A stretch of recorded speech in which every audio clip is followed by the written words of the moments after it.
or the shortest distance? We're not even going to talk about.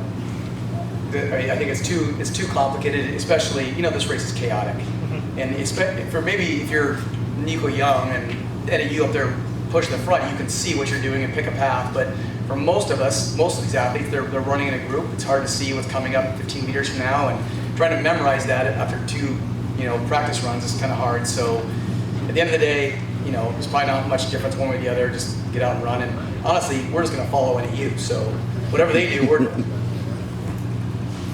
You guys have input? Because both you guys have athletes who could be at the very front of the races. I think Dave's right. What makes this race so much different than almost any other race all season long is the density of the field. And so there's just very few times, even it'll take a while for even the front to be able to pick a line like that. But yeah, in general, we speak a lot about tangents. That is for sure part of this. The uneven terrain is something I think when you ask them after the fact, they won't even notice. So. We've been on this course a decent amount because we did not go to the early meets this year, but we've had ACCs here in the Southeast region here a couple times, and I don't think it's definitely different than Stillwater, footing wise for sure, but I don't think it makes that big of a difference. And like you said, here with the density of the field, it is harder to really plan on what you're going to do in those situations anyway. Yeah, I had a follow-up for you, Laurie. Comment on Kelsey. I was curious about Morris. Came in from Alabama, obviously two-time top 10 finisher here. Is she healthy and ready to go tomorrow? Is she going to be a part of maybe your picture? She is.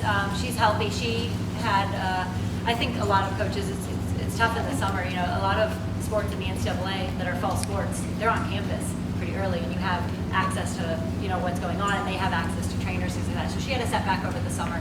She missed most of the end of July and most of August, and so it's been kind of just a process getting her back. But she loved the course. She's excited, and she's ready to go.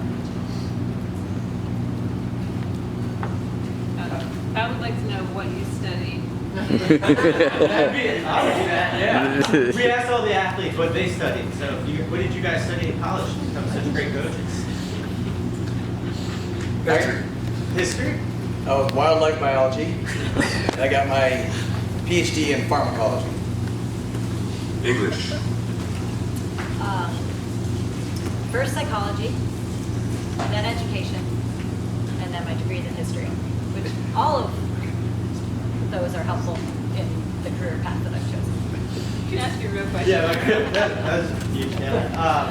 No, but for Coach Dave Smith, wasn't able to find a lot about Dennis Kinetich or Brian Missou. I was just wondering if you could give a little context to what they did prior to the program and why you recruited them and really making a huge impact on NCAA. Well, we had another athlete we thought was coming with the last minute did not come in basically July, and then we had another athlete we thought was returning, who in July called and told me he was not returning. And so all of a sudden, I had money available and holes in my roster. And I had some connections who would kind of talk to me about Dennis and Brian both, but that connection was not comfortable really committing that they were at this level. And in July, I said, I don't care. Whatever they are. And he said, well, Brian's only run 350, but I think he can be really good. He's more of a middle distance guy. I don't think he can help you across. And I was like, well, we got to take a chance. And then he also ran 1354, which is a pretty decent time for a young guy. So we took a chance thinking he might be a 2 or 3 year guy, and he came in and was struggled for 4 or 5 weeks training, and then just sort of popped, and he's been really good since. And Dennis was opposite. Dennis had done some pretty good things. He was third in not the Kenyan Championships, but the Kenyan Trials, which is a slightly different level meet.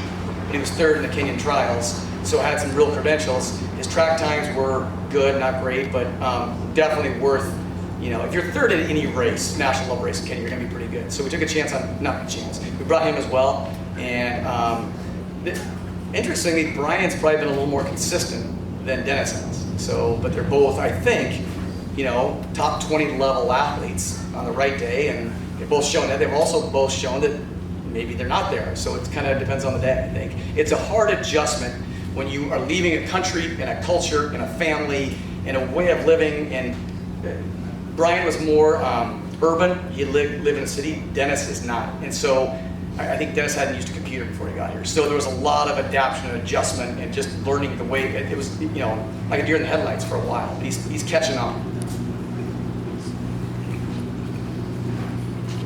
Eric Waltz, Hunter Space. Dave, obviously, with Laurie talking about both the situation with Kelsey and Amaris, you certainly have gone through that with Molly Bourne many times over. How special is it that she's one of 4 women that ran the 2018 race that are going to be here? Like, what does she bring not only in terms of, just that fight and that grit, but also just the energy with the team? Honestly, this situation of Molly Bourne is one of the reasons you coach.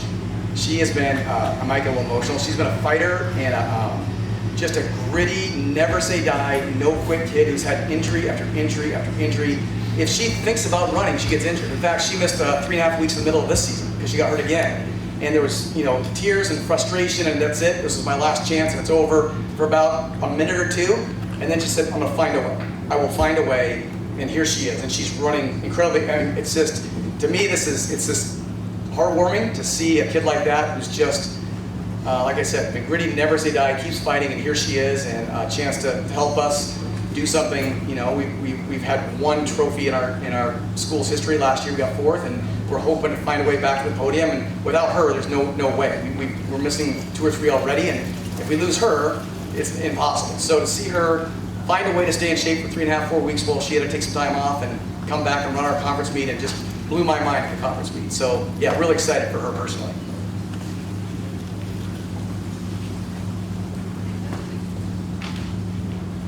Do we have anything in the chat, please?